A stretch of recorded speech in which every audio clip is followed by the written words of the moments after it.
Ideas. അപ്പം എൻ്റെ ഡ്രസ്സിൻ്റെ വർക്ക് ഇത് അത്രയൊക്കെ കംപ്ലീറ്റ് ആയിട്ടുണ്ട്. പക്ഷെ കുറച്ചും കൂടി ചെയ്യാനുണ്ട്, ചെറിയൊരു ഫിനിഷിംഗ് ടച്ച് കൊണ്ട്. അപ്പോഴേക്കും നമുക്ക് പെട്ടെന്ന് ചെയ്യാനുള്ളൊരു വർക്ക് വന്നതാണ് കേട്ടോ. ഡീറ്റെയിൽസ് പറയൂ കുട്ടികളെ. ഒരു ബ്രൈഡൽ ബ്ലൗസ് ആണ്. ഇത് എപ്പോ കൊടുക്കേണ്ടതോ? വൈകിട്ട് 5:30 കൊടുക്കേണ്ടതാണ്. ഓൾറെഡി സ്റ്റിച്ച് ചെയ്തിട്ട് വർക്കില്ലാത്തത് കാരണം നമ്മളോട് വർക്ക് പെട്ടെന്ന് ചെയ്യാൻ പറഞ്ഞതാണ്. അത് സ്റ്റിക്ക് ചെയ്ത് കൊടുക്കുന്ന വർക്കാണ് കേട്ടോ നമ്മൾ ചെയ്ത് കൊടുക്കുന്നത്. ആരി സ്റ്റിച്ച് എന്നുള്ളത് പോസിബിൾ അല്ല. അതുകൊണ്ട് ഇതിൽ നാളെ ആരി സ്റ്റിച്ച് ചെയ്തിട്ട്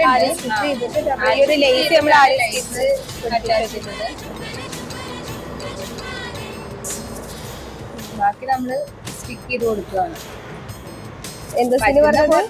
ബാക്കിയുള്ള നമ്മൾ സ്റ്റിച്ച് കൊടുക്കുക. ഫുള്ള് ബ്ലൗസ് ആദ്യം അഴിച്ചു. ഒരുപാട് ലേസുകൾ ഉണ്ടായിരുന്നു, നോർമൽ ലേസ്. അത്